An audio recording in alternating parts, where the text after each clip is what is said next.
Hello students, good morning to all of you. This is Neeraj Yadav. Today I am going to teach you a wise lesson. Chapter number 4, a wise lesson. Wise के means मतलब होता है बुद्धिमान और lesson means पाठ. मतलब एक समझदार पाठ बोल सकते हैं इसको, एक समझदार पाठ. a wise lesson means a wise lesson एक समझदार पाठ. इसके बारे में, स्टोरी के बारे में हम लोग को पढ़ना है आज. चलिए स्टार्ट करते हैं.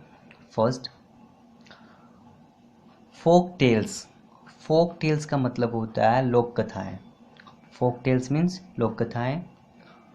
फोक tales are stories which are passed down from one generation to another by word of mouth. कहने का मतलब है कि फोक टेल्स जो होते हैं, यानी कि जो लोक कथाएं होती है, वह एक कहानी, ऐसी कहानी होती है जो एक जनरेशन से दूसरे जनरेशन को अपने मुंह के शब्दों के द्वारा ही बोला जाता है या उसे पारित किया जाता है. कहने का मतलब है कि जैसे दादा दादी जो कहानियाँ सुनाते हैं वो भी अपने मुंह के द्वारा ही बोलते हैं, इसका कोई लिखित प्रमाण मिलता है नहीं, तो इसी को हम लोग फोक टेल्स कहते हैं. तो ये जो फोक टेल्स होते हैं, जो लोक कथाएं होती है, मतलब एक जनरेशन से दूसरे जनरेशन में हम लोग अपने मुंह के शब्दों के द्वारा ही बोलकर पारित करते हैं. Through this tales the ethics of the culture are taught to the young and the old. Through this tales मतलब इस कहानी के द्वारा, इस कहानी के माध्यम से बोल सकते हैं या द्वारा. तो इस कहानी के माध्यम से जो हमारे आचार विचार होते हैं, जो भी शब्द होते हैं हमारे पास में, जो भी संस्कृति के जो शब्द होते हैं, उसको युवा को और बूढ़ा दोनों को सिखाया जाता है. दोनों को सिखाया जाता है. मतलब कि इस फोक टेल्स के द्वारा ही हमें पुराने जानकारियाँ मिलती है, पुराने चीज़ों के बारे में, हमारी संस्कृति क्या है नहीं है इसके बारे में सीखने को मिलता है. This is a Jewish folk tale. Jewish का मतलब होता है कि आपका जो होता है यहूदी. जेविस मीन्स यहूदी. तो यह एक यहूदी लोक कथाएँ हैं. यह एक यहूदी लोक कथाएँ हैं. In a town on a remote island lived a God-fearing man whose wife could not have children. Remote का मतलब होता है कि दूरस्थ या दूरवर्ती. तो आइलैंड मीन्स होता है द्वीप.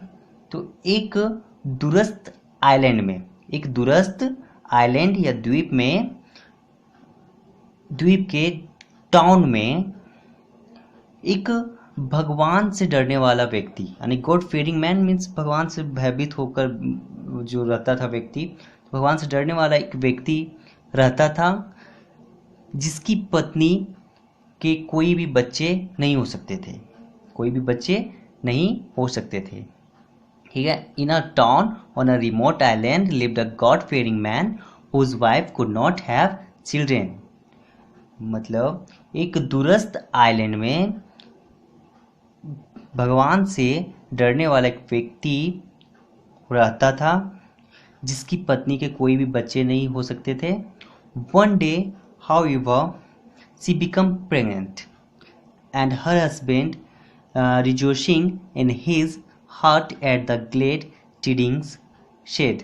एक दिन क्या होता है कि उसकी पत्नी प्रेग्नेंट हो जाती है, यानी गर्भवती हो जाती है. तो उसके जो हस्बैंड होते हैं वह बड़े ही आनंद से, मतलब खुशी से, अपनी दिल की जो खुशी होती है उसको व्यक्त करते हुए, दिल की जो खुशी होती है उसे व्यक्त करते हुए कहा, you will give birth to a son who will be the comfort of our souls and the delights of our hearts. तुम मतलब कि एक बेटे को जन्म दोगे, जो who will be the comfort of our souls and delights of our hearts. जो हमारे आत्माओं को एवं दिल को खुशी प्रदान करेगा, मतलब कि हमें खुशियाँ देगा, ऐसा वो बोलते हैं। आई विल एजुकेट हिम, मैं उसे पढ़ाऊँगा, शिक्षित करूँगा।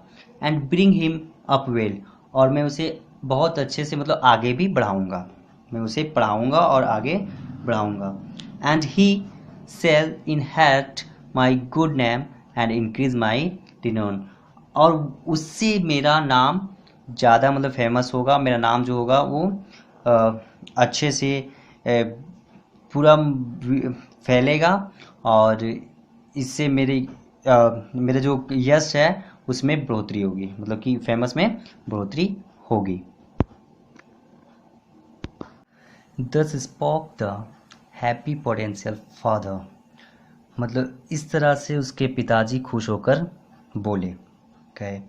बट his wife replied, परंतु उसकी पत्नी जो है उत्तर देती है, जवाब देती है, you speak foolish words, for the future is unknown to you, आप मूर्खतापूर्ण बातें करते हैं या बोलते हैं, ठीक है, आप मूर्खतापूर्ण बातें बोलते हैं।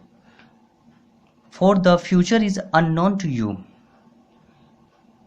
क्योंकि आप फ्यूचर के लिए अज्ञात हैं, आप फ्यूचर को नहीं जानते हैं, नहीं देख सकते हैं, फ्यूचर के बारे में नहीं जानते हैं, तो आप ऐसे कैसे बोल सकते हैं। इसलिए उसकी पत्नी बोलती है कि आप मूर्खतापूर्ण बातें करते हैं, आप फ्यूचर तो जानते हैं नहीं, तो आप कैसे बोल सकते हैं इस तरह से।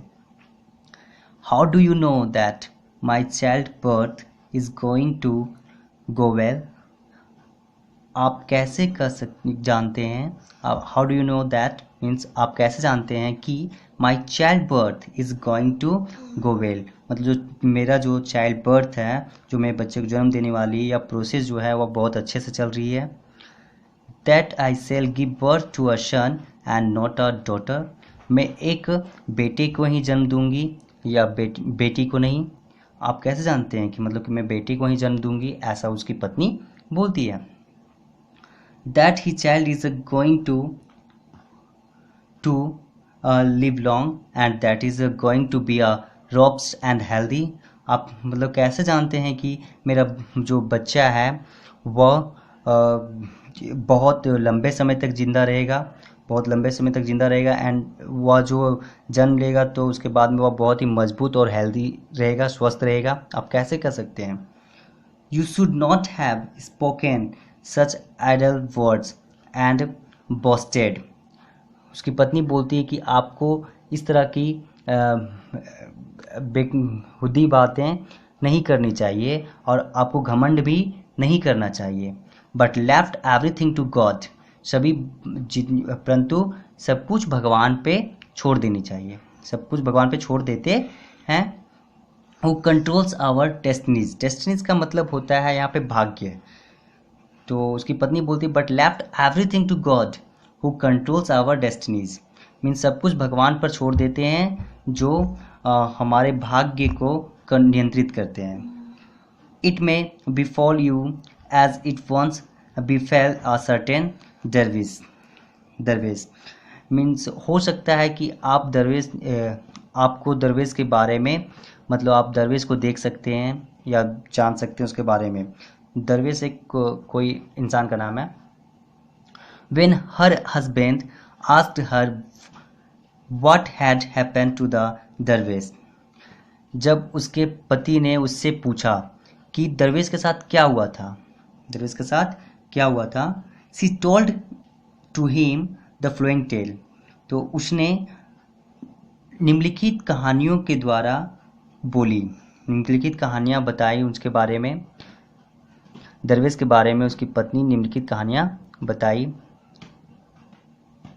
First, there was once a dervish in the service of a king, मतलब एक बार क्या होता है कि एक बार की बात है कि राजा के सर्विस के लिए, राजा की मतलब सेवा के लिए एक दरवेश आया था, दरवेश आया था।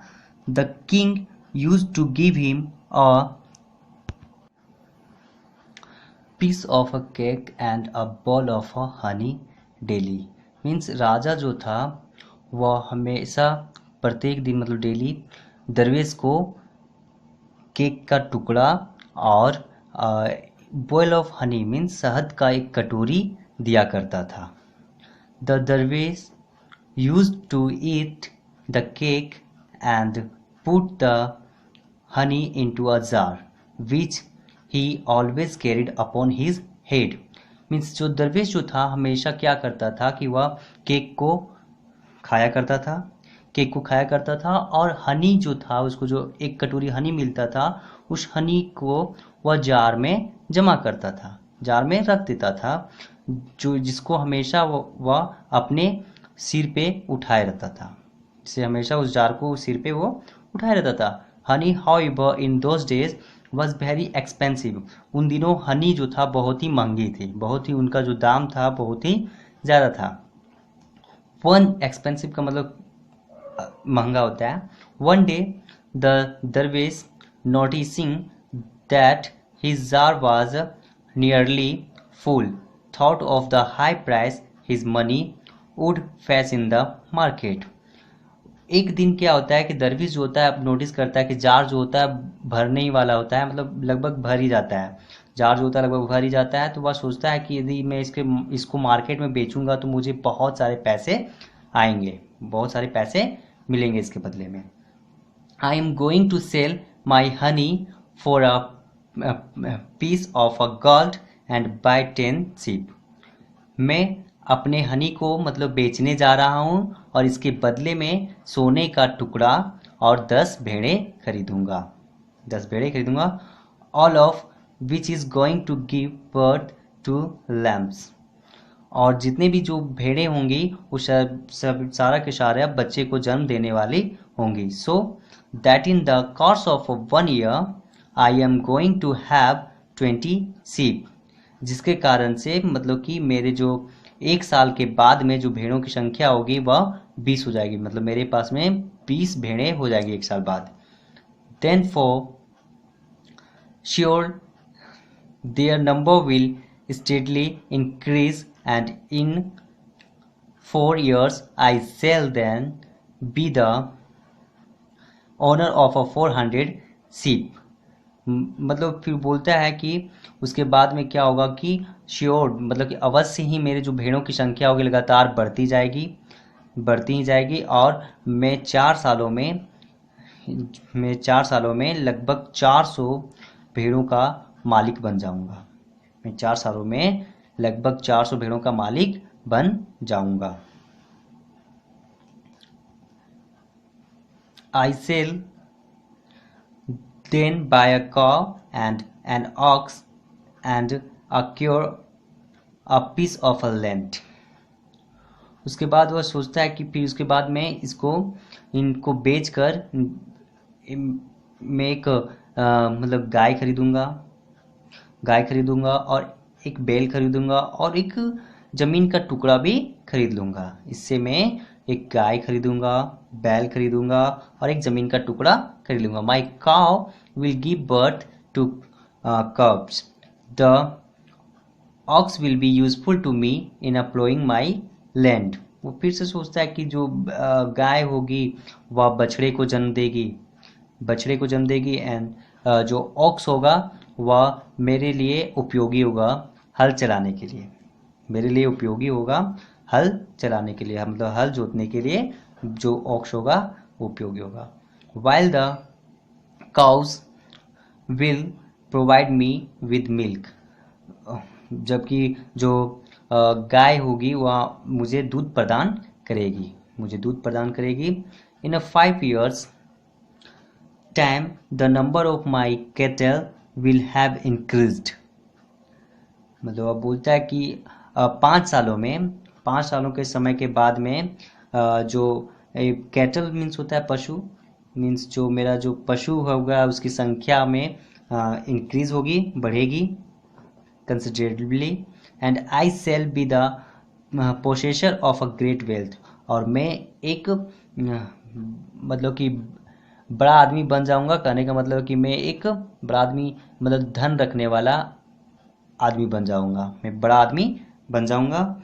आई shall then built magnificent house, acquired slaves and maid servants, and marry a beautiful woman of noble descent. उसके बाद में क्या बोलता है कि जब मैं कि बड़ा आदमी बन जाऊंगा तो मैं एक बहुत बड़ा घर बनाऊंगा, एक बहुत बड़ा एवं सुंदर घर बनाऊंगा, और उसमें दासियां होगी, मैड सर्वेंट होगी, मतलब नौकरानियां होगी, और मैं एक सुंदर सी औरत से मैं विवाह कर लूँगा, मैं एक सुंदर सी औरत से विवाह कर लूँगा। सी विल बियर मी अ सन, वह मुझे एक बेटे देगी, वह मुझे एक बेटा देगी, और robust and a beautiful child, जो कि एक मतलब कि बहुत ही मजबूत और सुंदर बच्चा होगा, बहुत ही मजबूत और सुंदर बच्चा होगा। अ lucky star will shine at the moment of his birth, मतलब कि उसके जन्म के समय में एक भाग्यशाली सितारा जो होगा वो चमकेगा। A lucky star will be shine at the moment of his birth means उसके जन्म के समय में एक भाग्यशाली जो सितारा होगा वह चमकेगा। And he will be happy and blessed and bring honour to my name after my death, और वह जो होगा मेरे लिए मतलब बहुत ही खुशी का पल होगा, और मेरी मृत्यु के बाद में वह मेरे नाम को मतलब आगे लाएगा, सम्मान में लाएगा, आगे लाएगा, मेरे नाम को बढ़ाएगा, ऐसा उसका सोचना था। Should he however refuse to obey me I will beat him with this stick, बोलता है कि जब कभी भी मतलब कि वह मेरे आज्ञा का पालन नहीं करेगा, आज्ञा को इनकार करेगा, आई विल बीट हिम, मैं उसे पीट दूंगा, विद दिस स्टिक, मैं इस स्टिक से, उसके हाथ में जो छड़ी होती है उसी से बोलता है कि मैं इस स्टिक से उसको पीट दूंगा। दस एंड द दरवेश was so caught up in his daydream that he raised his stick which hit the jar and broke it.